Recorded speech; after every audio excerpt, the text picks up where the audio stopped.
우리가 잘 아는 본문입니다. 오늘도 기도 외에 다른 것으로는 이런 종류가 나갈 수 없다는 주의 응답과 능력을 또 공급받는 아침 되기를 원합니다. 오늘 이 본문의 맥락은 앞선 9장 14절부터 이어지는 본문입니다. 그리고 마가복음 9장 1절부터 50절까지 이어지는 맥락에 끼어 있는 본문입니다. 그리고 오늘 이 귀신 들린 아들, 또 마태복음에는 간질이라고 나오죠. 이 간질 걸린 아들을 예수께서 잡아 일으키시고 고치시는 이 사건은 변화산에서 예수님께서 내려오신 직후에 일어난 사건입니다. 그런데 지금 이 본문을 통해서 우리에게 말씀하시고 싶은 것, 그리고 저와 오늘 여러분에게 다시 한번 되뇌이고 싶어 하시는 말씀은 뭐냐면 기도에 대한 메시지입니다. 그리고 기도의 함정에 대한 말씀, 더 나아가서는 우리의 영적인 안일함에 대한 본문입니다. 지금 한 아들이 귀신이 들려 있습니다. 그래서 괴롭습니다. 물과 불에 자꾸 뛰어들고 때로는 거품을 물고 격려를 일으킵니다.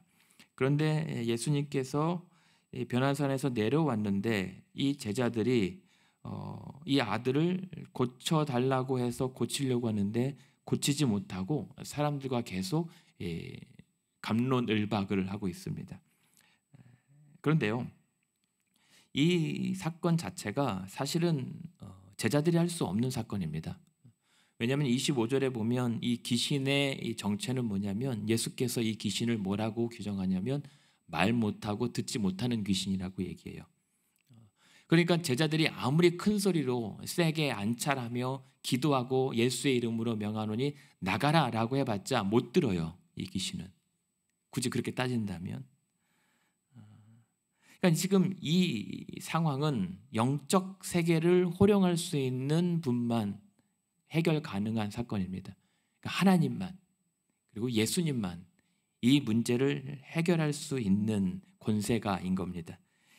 그것을 반증하는 것처럼 20절에 보시면 이 귀신이 예수께서 아무 말도 안 했는데 그 귀신은 예수를 보자마자 이제 격려를 일으킵니다. 오히려 귀신이. 그런 영적 세계까지 주관하시는 그 존재가 이 문제를 해결할 수 있는데, 문제는 우리가 그러한 기도를 통하여 하나님의 능력을 경험할 수 있다는 겁니다. 특권입니다. 어쩌면 축복이죠. 그런데 지금 오늘 이 제자들이 그렇게 안수하면서 이번에도 귀신을 나가라고 쫓아내려고 했을 텐데 말을 안 듣더란 말입니다. 무슨 말일까? 근데 지금 예수님은 그들이 이 문제를 해결하지 못한 원인을 19절에서 진단합니다. 믿음이 없는 세대요 라고 얘기하죠. 마태복음의 동일한 본문에서는 이들이 믿음이 적은 까닭이라고 아예 대놓고 말씀을 하세요. 그러니까 이들이 아무리 그렇게 기도하고 축기를 했어도 이 일을 해결하지 못한 이유는 믿음이 부족했기 때문에, 아니면 믿음에 이상이 생겼기 때문이다라고 얘기하는 겁니다. 기도 안 했다, 기도를 잘못했다의 문제가 아니라 근원적으로 이들의 구하는 자세에 뭔가 결함이 있었던 겁니다. 그것이 기도의 함정입니다. 이 제자들은 너무 익숙해져 버렸어요. 사실 앞선 6장 13절에 보면 이들은 이미 여러 많은 귀신을 쫓아낸 경험과 능력을 소유한 사람들이에요. 그래서 예수님께서 이들을 파송했을 때 많은 귀신들이 쫓겨나가는 일을 경험했단 말입니다. 그런데 그 많은 귀신들을 쫓아낸 제자들이 이번만큼은 그러지 못했다라고 하는 이것은 오늘 기도의 본문 안에서 맥락은 이들이 너무 자신을 과신했다는 겁니다. 너무 익숙해진 나머지 하나님을 의존하지 않는 열심으로 기도했더니 그 말도 하지도 못하고 듣지도 못하는 귀신이 아예 쳐다도 보지 않더라는 얘기입니다. 오늘 이 본문에 세 부류의 사람들이 등장하거든요. 첫 번째는 믿음이 아예 없는 사람들입니다. 그 사람들이 누굽니까? 14절에 보면 그들을 둘러싸고 있는 서기관들입니다. 두 번째는 조금 위험한 부류인데 자신들이 믿음이 있다고 착각하는 사람들입니다. 그 사람들이 바로 누굽니까? 제자들입니다. 그래서 19절에 이 믿음이 없는 세대여라고 했을 때는 서기관들과 제자들까지 같이 붙여서 말씀하시는 거예요. 이 믿음 없는 세대여 내가 얼마나 너희와 함께 있고 얼마나 너희들을 참을겠느냐라고 했던 것입니다. 근데 여기서 나머지 세 번째 부류는 뭐냐면 이 아들의 아버지입니다. 이 아버지의 아들은 뭡니까? 믿음이 없다는 걸 잘 알아요.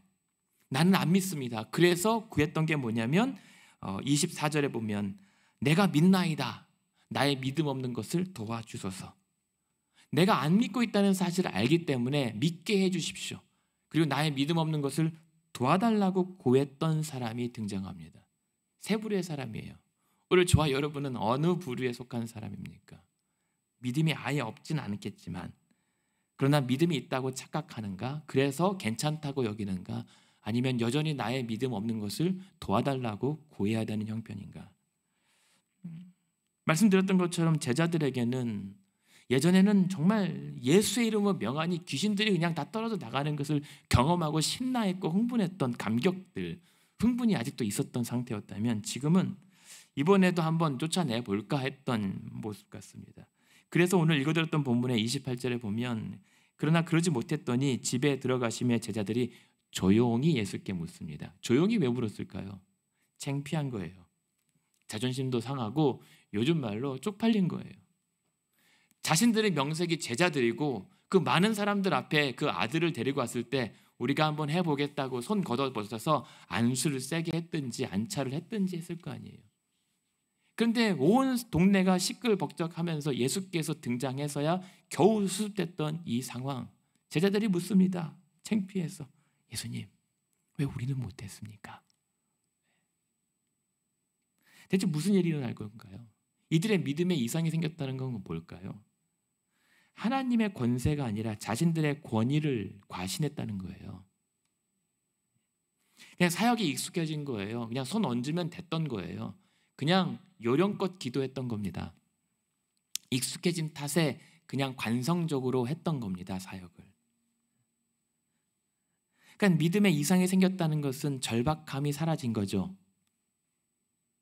그 하나님 은혜에 간절히 매달려서 이것 아니면 안 됩니다라고 하는 그 하나님 권세, 그리스도에게 절대적으로 의존했던 성향이 없어졌던 거예요.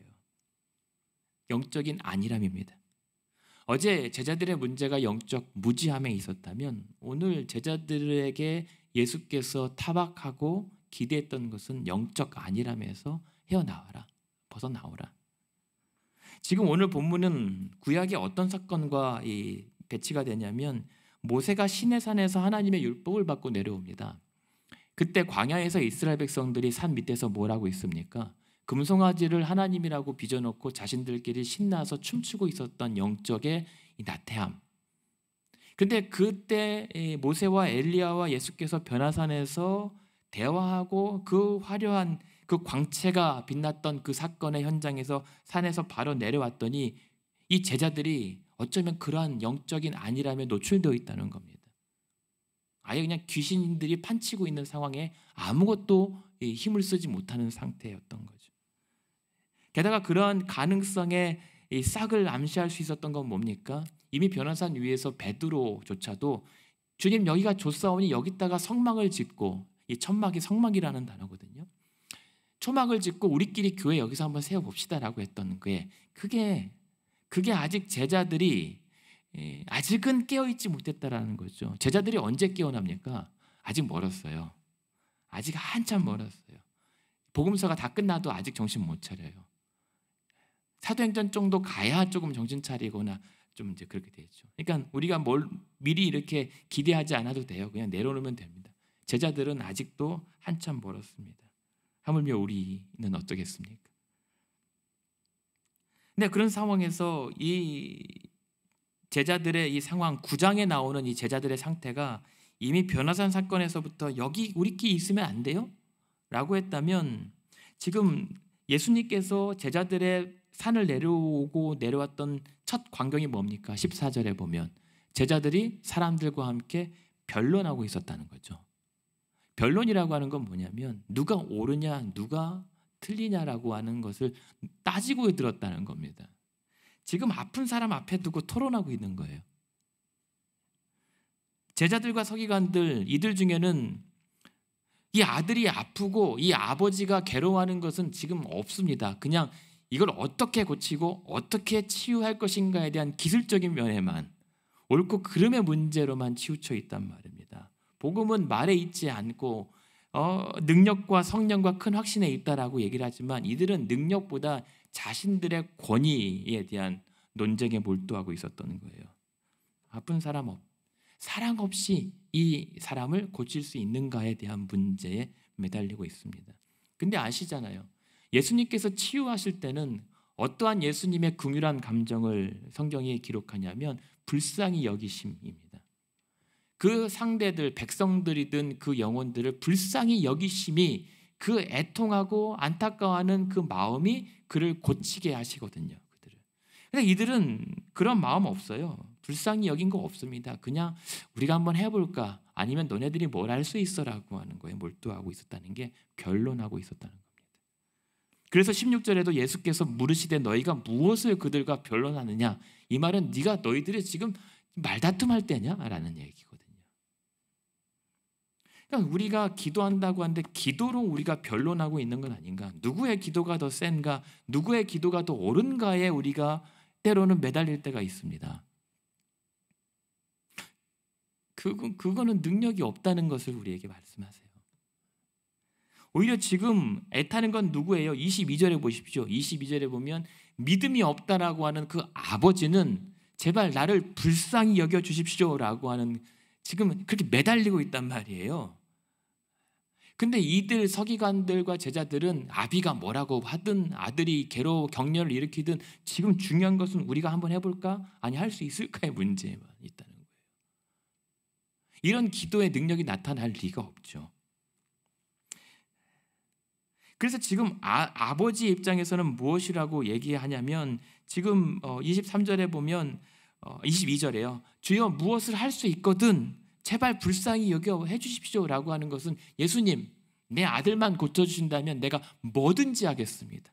좀 도와주십시오라고 간절히 매달리는 거.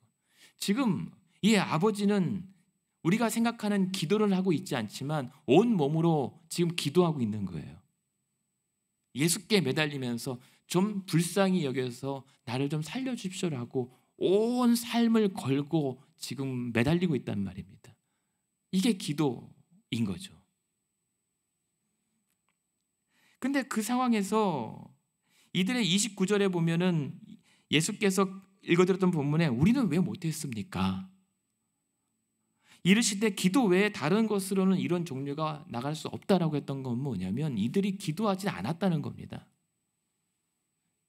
그냥 명할 수는 있었는데 예수 그리스도의 그 절대적 권세에 의존하지 않았다는 겁니다.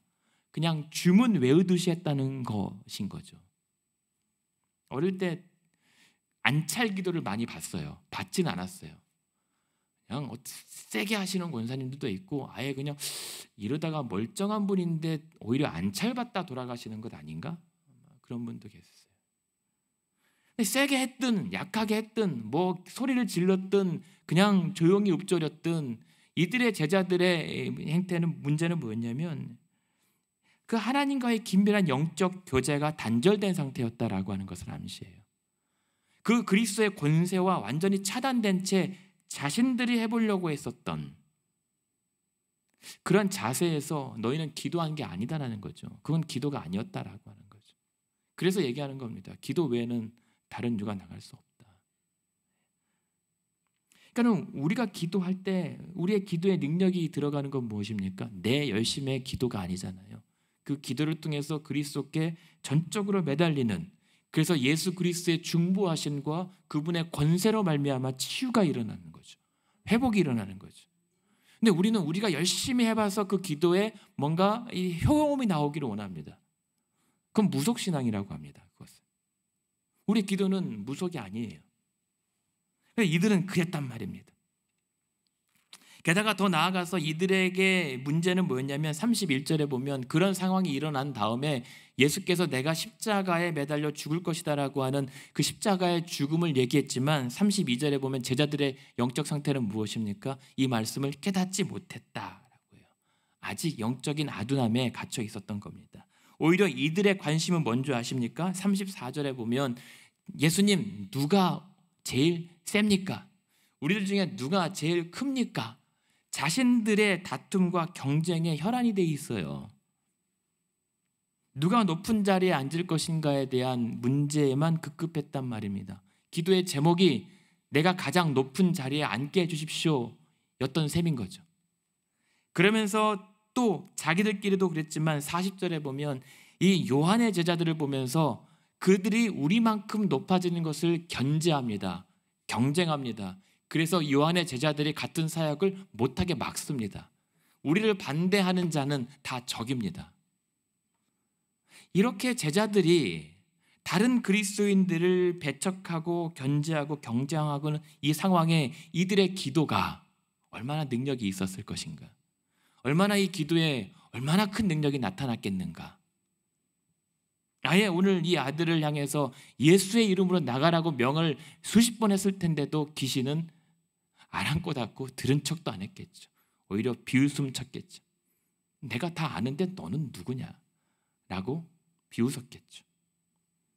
결국 무엇입니까? 50절에 보면 소금이 그 맛을 잃어가는 것처럼 이 제자들의 신앙에도 그 능력을 잃어가고 있었던 거죠. 결국 기도의 총체적인 부실함이 드러났던 거예요. 그래서 못 고친 겁니다. 아니, 이들이 못한 게 아니라 예수의 능력이 그들 가운데 임하지 않았던 겁니다.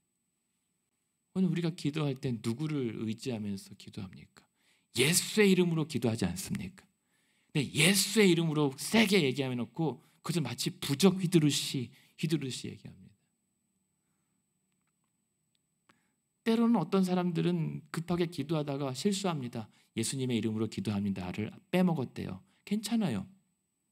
안 빼먹는 게 맞지만 내가 예수 그리스도의 능력과 권세를 의존해서 내가 당황한 나머지 예수의 이름으로 기도합니다. 아멘을 마침하게 못했다 할지라도 그 기도를 예수 그리스도의 권세에 절박하게 매달려서 했다면 그 기도는 받으셨을 거란 말입니다. 근데 거창하고 요란하고 화려하게 유창하게 기도를 했지만 예수 그리스도의 이름으로 기도했습니다라고 했지만 그게 자신의 권위를 내세우고 자신의 뭔가를 드러내기 위한 기도라면 예수의 이름으로 100만 번 기도해도 그 기도는 능력 안 나타날 거라고 저는 생각합니다. 제자들이 그랬다는 거예요. 그래놓고 이들의 착각했던 건 뭐냐면 나 믿음 좋다 라고 했던 거죠. 여러분 그러나 오해하지 마십시오. 그 기도에 치유가 나타나서 참 능력의 기도고 구한대로 치유가 안 일어났다고 능력 없는 기도가 아닙니다. 왜냐하면 그 병을 고치고 그 귀신을 쫓아내고 안 쫓아내는 것은 내 기도가 아니라 그리스도께서 하시는 거기 때문입니다. 그리스도의 이름으로 매달려서 구했던 모든 기도는 그 결과가 나타났든 안 나타났든 상관없이 능력의 기도 맞습니다. 내가 그 상황에서 예수 그리스도를 의존했다면 내 아들이 낫지 않고 저렇게 격려를 일으키며 경기를 일으키는 그 안타까운 상황에서도 예수여 나를 불쌍히 여겨주시옵소서라고 매달렸다면 그 기도가 능력 있는 기도죠. 그렇잖아요. 치유가 안 되는데도 불구하고 끝까지 믿음으로 예수께 매달리면서 기도하는 기도가 더 능력 있는 기도입니까? 구하는 대로 족족 다 이루어지는 기도를 하는 게 더 능력의 기도입니까? 저는 반대라고 생각합니다. 안 되는데도 끝까지 예수에 대한 믿음을 잃지 않고 구하는 기도. 하지만 여러분 이 아침에 우리가 항상 기도하는 것처럼 병이 낫는 기도의 능력도 우리에게 부어주실 줄로 믿습니다. 우리들이 구하는 대로 회복을 주실 줄로 믿습니다. 그러나 그 관건은 많은 귀신을 쫓아냈던 제자들이 못했던 이유는 뭡니까? 그 첫 간절함, 그리스도에게 온전히 매달리는 그 자세를 잃었기 때문에 저들의 믿음에 뭔가 결함이 생겼기 때문이라는 사실을 우리는 또 같이 깨달아야 할 것입니다. 그러니 이 공동체가 총체적으로 부실했던 거예요. 9장에 나왔던 이 제자들의 모습, 경쟁, 서로 변론, 옳고 그름, 누가 높고 낮음, 예수 그리스도의 십자가 따위는 안중에 없습니다. 그러니 점점 생명력과 능력을 잃어버리는 그냥 버리는 소금처럼 그냥 전락하게 되는 거죠. 그게 교회일 수 있고 우리들의 믿음일 수 있고 나 여전히 직분 맡았지만 여전히 나 믿음에 문제 없다라고 착각하는 제자들의 모습이 어쩌면 우리 성도들의 모습일 수도 있습니다. 그것을 예수께서 책망하시는 거예요. 하지만 그것 아십니까? 어쩌면 이 귀신 들려서 그냥 온 몸, 온 인생을 해하는 저 아들을 보면서 제발 불쌍히 여겨주십시오. 우리 아들 불쌍히 여겨주십시오. 그렇다면 내가 뭐든지 하겠습니다라고 하는 이 아비의 심경으로 예수께서 우리를 위해서 대신 목숨을 십자가에 내어주셨다는 사실 말입니다. 도무지 안 됩니다. 어떤 기적과 어떠한 능력으로도 저들이 죄에서 헤어날 줄 모릅니다. 저들을 긍휼히 여기고 불쌍히 여긴 나머지 자신을 그 십자가의 저주의 구덩이에 내어 던져서 우리를 기어코 살리고야 마시는 예수께서 지금도 우리를 위해서 무엇을 구하고 계실까? 우리의 중보자라고 하시는 예수께서 우리를 위해서 무엇을 기도하고 계실까? 저들의 믿음 없는 것을 도와주소서 아니었을까요? 그래서 이 마가복음을 읽고 있었던 초대교회 성도들에게 이 말씀을 하시는 걸 거예요. 제자들이 그랬던 것처럼 혹시 우리가 위기와 박해 속에서 그 간절함을 잃어버린 건 아닌가? 너무 조바심에 정말 중요한 본질을 놓쳐버린 건 아닌가? 우리가 모여서 지하 동굴에서 예배하고 서로 이렇게 믿음을 지킨다라고 하면서 놓아버렸던 것은 혹시 우리의 열심과 의지와 맹렬함 아니었을까? 그러면서 히브리서에 보면 초대교회 성도들에게 그 히브리서 말씀을 통해서 권면하는 것은 그러므로 이 초대교회 박해받는 성도들아 모이기를 피하는 습관, 사람들의 습관과 같이 하지 말고 모이기에 힘쓰라. 같이 하라는 얘기예요. 그러면서 그 같이 한 성도들이 피곤한 손과 연약한 무릎을 일으켜주라. 너희만이 아니라 옆에 그 연약한 자들을 너희들이 일으켜서 그 어그러진 길을 끝까지 완주하도록 같이 가라. 경쟁하고 배척하고 배제하지 말고. 그러면서 같이 가되 우리는 흔들리지 않는 나라를 받았은즉 은혜를 받자. 은혜를 구하라는 거죠. 은혜가 필요한 거지 사실은 기도가 필요한 게 아니에요. 여러분 우리는 뭔가 문제가 생기면 기도합시다라고 하는데 기도 이전에 은혜가 있어야 되거든요. 근데 우리는 기도를 무슨 푸닥거리처럼 생각합니다. 그것은 무속입니다. 오히려 지금 아버지가 나를 불쌍히 여기소서 예수여 내가 믿겠습니다라고 이렇게 아무것도 모르는 애비가 매달렸던 것이 차라리 더 능력의 기도라니까요. 제자들이 고쳐달라고 했습니까? 제자들은 자신들이 못합니다라고 하는 사실에 혈안이 돼서 예수님 고쳐주십시오라고 얘기 안 해요. 자신들의 면피만 생각하죠. 근데 오히려 믿지 않는 이 아들이 예수께 고쳐주십시오라고 매달리고 있는 게 누가 기도하는 거고 있는 겁니까? 우리 교회 다니는 성도들이 행여 우리의 명예, 우리의 자존심 때문에 구하지 못하고 오히려 믿지 않는 세상이 그 하나님이라고 하는 신에게 그 예수라고 하는 존재에게 뭔가를 구해보면 효과가 있지 않을까라고 오히려 순진하게 찾아오는 것이 뭔가 역전이 되고 뭔가 바뀐 것 같습니다. 오늘 교회의 모습이 너무 오래 익숙해져 버린 성도들의 모습이 이 제자들의 모습은 아니겠는가? 그래서 얘기하는 겁니다. 히브리서 기자가 예수 그리스도는 어제나 오늘이나 영원토록 동일하신 분이다. 그러므로 그 예수 그리스도를 바라보라. 그리고 그가 우리의 치욕을 짊어지고 영문 밖으로 나갔으니 우리도 그의 치욕을 짊어지고 그를 따라 영문 밖으로 나아가 보자. 그리스도의 십자가의 고난 앞에 그 사실을 깨닫지 못하고 자신들의 명예에만 급급했던 제자들을 향한 책망이기도 합니다. 오늘 우리가 기도하는 일, 우리가 예수를 믿는다라고 하는 일의 궁극적인 목표는 무엇인가?